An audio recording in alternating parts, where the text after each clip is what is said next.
My name is Matthew Batts. I'm auditioning for Horn in the West for the 2011 season, and I will be reading for Tryon. Now that's how it was. First we tried drawing them into the woods, and then I sent you around those trees. Fooled them completely, Your Excellency, like shooting ducks on a pond.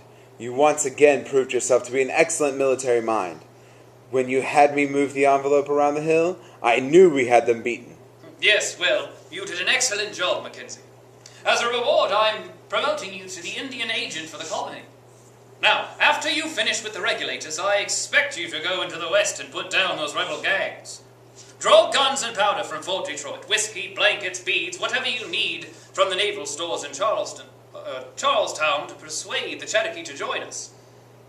And one for Jeffrey Stewart and his lovely, gracious wife, Martha. Thank you, sister, for organizing a splendid garden party in celebration of our victory today. I've done very little, William.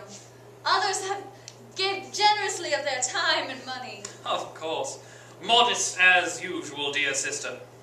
Martha, many of our soldiers owe their lives to that amazing husband of yours. I am glad he was able to help. He risked his life today in battle. I would rather you didn't tell me about that, William.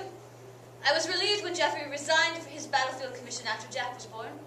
But now we're back in all this violence. You needn't fear, Mrs. Stewart. I believe Governor Tryon's victory today has completely stopped the rebellion. Oh, it's a sad thing when men revolt against their own government.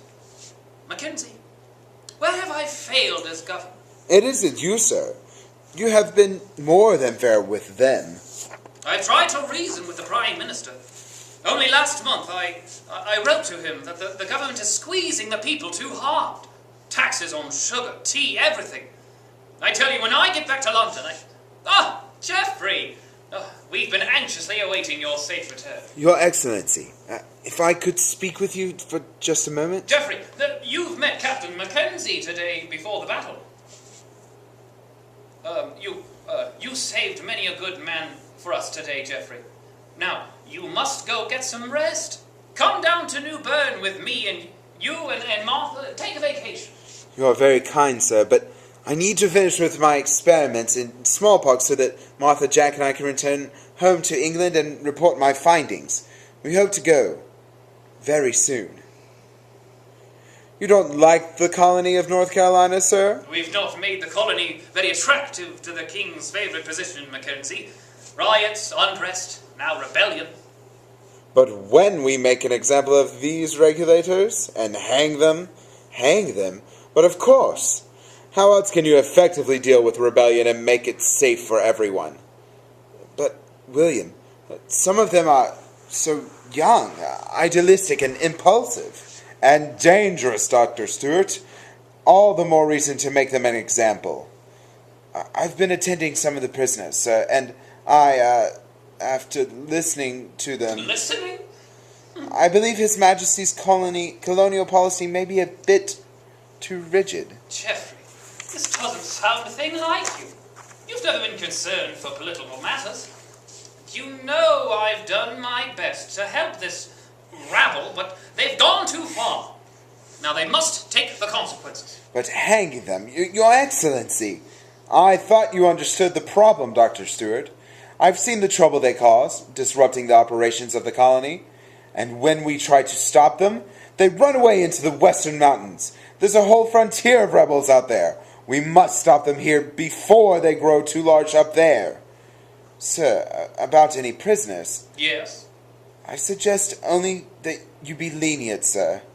Lenient? Some of my men were killed today. Some of the regulators were killed also, and many more several wounded. However wrong they are, Mackenzie, they are human beings, and deserve to be treated as such. Sir, after your overwhelming victory today, His Excellency could make a strong impression on the people of North Carolina, and His Majesty, if he chose to deal lightly with the prisoners.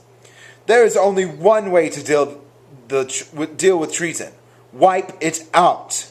I'm afraid Mackenzie is right, Geoffrey. Your Excellency, at least give them a fair trial. A a rabble does not deserve a trial, fair or otherwise. But they are Englishmen. They took up arms against the crown. They are traitors. Your Excellency, shouldn't you at least summon a judge advocate from England to try these men? You mean His Excellency's court is not good enough? I mean that England guarantees certain rights under the law.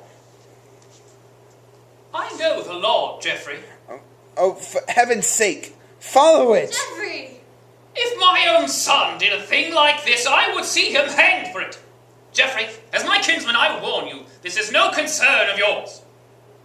England must always be concerned with justice. I am England's justice here. Mackenzie,